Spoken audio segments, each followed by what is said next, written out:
उसका एक इंटरव्यू आ जाता है, लोगों की आप किस तरह से लॉयल्टी चेंज करा रहे हैं। उन लोगों को पहले उसके भाई को अगवा किया, उसका घर तोड़ा गया, उसके कारोबार को बंद किया गया, इस तरह से आप लोगों को कॉर्नर कर रहे हैं और अपने मतलब की स्टेटमेंट दिखा रहे हैं। तो क्या ये आप समझते हैं, जैसा काकर साहब ने कहा कि ये लेवल प्लेइंग फील्ड है, क्या आप इसको लेवल प्लेइंग फील्ड कहते हैं कि तमाम पॉलिटिकल पार्टीज इस वक्त इलेक्शनरिंग मोड में है, अपने कन्वेंशंस कर रहे हैं, जबकि तहरीक इंसाफ अगर दरखास्त भी देती है तो वो दरखास्त देना उस बंदे के लिए जुर्म बन जाता है, उसका घर टूट जाता है, उसके कारोबार बंद हो जाते हैं। तो इन सारी चीज़ों पे खान साहब ने आज डिटेल हाईलाइट किया है। जी ये बताएं कि जो ये बताइएगा कि एक जानिब कहा जा रहा है कि 8 फरवरी को इलेक्शन होने जा रहे हैं, अनाउंसमेंट होगी है, कोई नोटिफिकेशन भी जारी हो गए, और दूसरी तरफ आप लोगों की जानिब से पंजाब के किसी भी ज़िले में अगर दरख्वास्त दी जाती है कि कन्वेंशन की, कोई कारर मीटिंग की, तो वो नज़रअंदाज ना सिर्फ की जाती है बल्कि उल्टा कार्रवाइयाँ की जा रही हैं। ये इलेक्शन बायलॉज की खिलाफवर्जी नहीं है क्या? इसके ऊपर क्या कहते हैं चेयरमैन पीटीआई?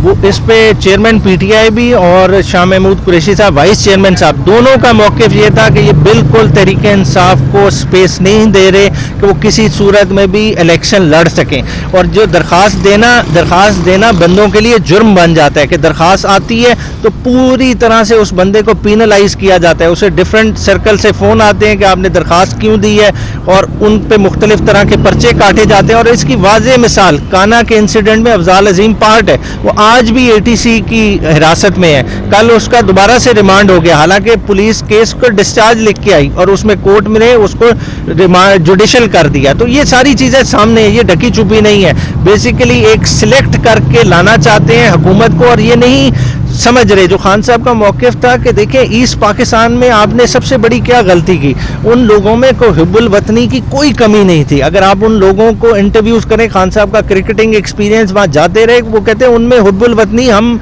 इधर वेस्ट पाकिस्तान वालों से कहीं ज़्यादा थी, मगर हमने उन्हें एक दीवार के साथ किस तरह लगाया कि हमने उनके मैंडेट को तस्लीम नहीं किया। आज ये दोबारा से वही गलती करने जा रहे हैं। अगर आप अवाम का ये मैंडेट तस्लीम नहीं करेंगे तो देखें लोगों का बैलेट पेपर से एतबार उठ जाएगा।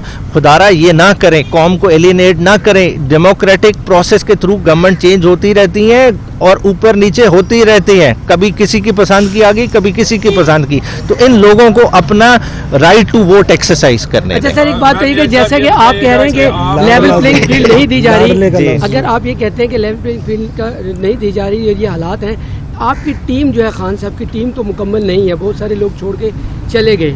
तो अब जब तक पूरी टीम नहीं होगी, जमात में लोग नहीं होंगे, टिकट्स नहीं दिए जाएंगे और आपकी टीम ही मुकम्मल नहीं होगी, तो ये कैसे मुमकिन होगा? और क्या खान साहब अगर जेल में रहेंगे तो पीटीआई के टिकट्स कौन देगा? टीम कैसे मुकम्मल? टिकटिंग का प्रोसेस इस सेंस में मुकम्मल हो गया है कि हमारे रीजनल जितने प्रेसिडेंट्स थे उन्होंने शॉर्ट लिस्टिंग 3-3, 4-4 नाम की करके हमारे सेक्रेटरी जनरल उमर अयूब साहब को सबमिट करा दी हैं। अब वो आगे उन पर डिलिब्रेट करेंगे, एक और कमेटी उसको देख के सारी सिफारिशात अपनी खान साहब के सामने रखेंगे।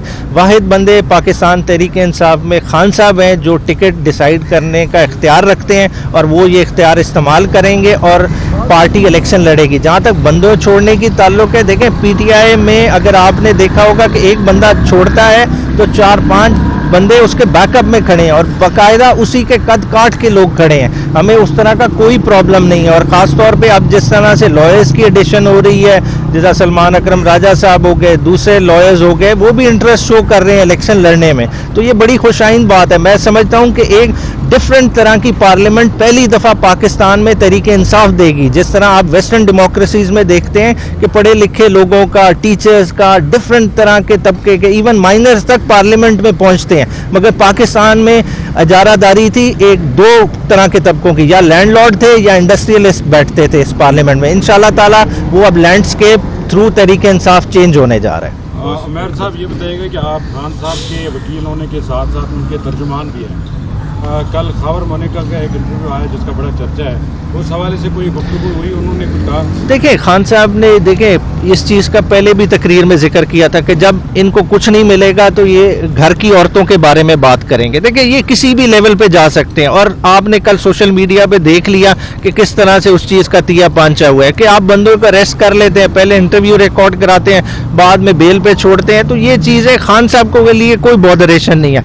खान साहब फोकस हैं कि 8 मई को हर सूरत में इलेक्शन होना चाहिए और तहरीक इंसाफ हर सीट पे भरपूर 8 फरवरी को इलेक्शन होना चाहिए और भरपूर तरीके से इंशाल्लाह ताला तहरीक इंसाफ वो इलेक्शन लड़ेगी। क्या ये मामलात लग रहे हैं आपको कि जिस तरह आप बता रहे हैं कि बंद गली में जा रहे हैं, दूसरी जानिब आपको उम्मीद है अदालत उस्मा की जानिब से या अदालत उस्मा में ये मामलात लेके जा रहे हैं आप?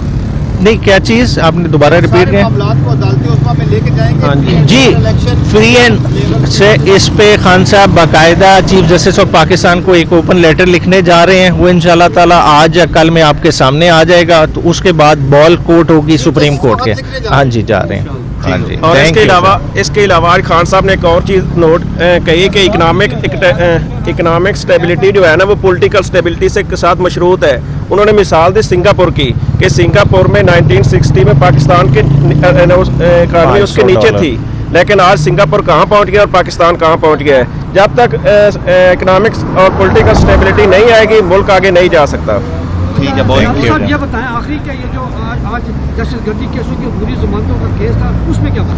अच्छा, दहशतगर्दी की अबूरी जमानतों में खान साहब खुद भी उठ के आगे आ गए थे। उन्होंने कहा था कि जनाब पिछली 2 डेटों पे इस पे बहस हो चुकी है और FIA के प्रोसिक्यूटर नहीं आए और आज भी नहीं मौजूद, तो इन्हें आप फैसला अपनी बेशक अदालत में कर लें। यहाँ तो वो जेल ट्रायल के लिए साइफर में आते हैं ना, आपने मेरी हाजिरी मार्क कर ली, आप ये वहाँ ले जाएं 11-12 बजे 1 बजे जब भी वो प्रोसिक्यूटर साहब आ जाए उनको सुन के फैसला करें। मगर जज साहब ने कहा नहीं, मैं जो है ना ऑर्डर उन्होंने यही किया कि थर्सडे वाले दिन वो ये फैसला करेंगे। अगर वो इधर आ गए तो ठीक है, वरना उधर उनकी हाजिरी लगा के उन 3 बेलों का फैसला कर लेंगे। और ये खाली खान साहब की नहीं है, 2 उसमें शाह महमूद कुरैशी साहब की भी बेलें हैं, टोटल 5 बेलों का। ये बताएं कि जो जेल के अंदर 15 नवंबर से मुसलसल नैब की टीम जो है वो तफ्तीश कर रही है, इसके हवाले से चेयरमैन PTI से कोई बातचीत आपकी हुई हो या तफ्तीश में कोई नई चीज़ सामने आई है? तफ्तीश उसी तरह ही है, आके खान साहब तो कैंडिडेटली बातें करते हैं कि आ जाते हैं, घंटों घंटों गपशप करके वापस चले जाते हैं। Thank you ji, thank you. 2 बजे 2 बजे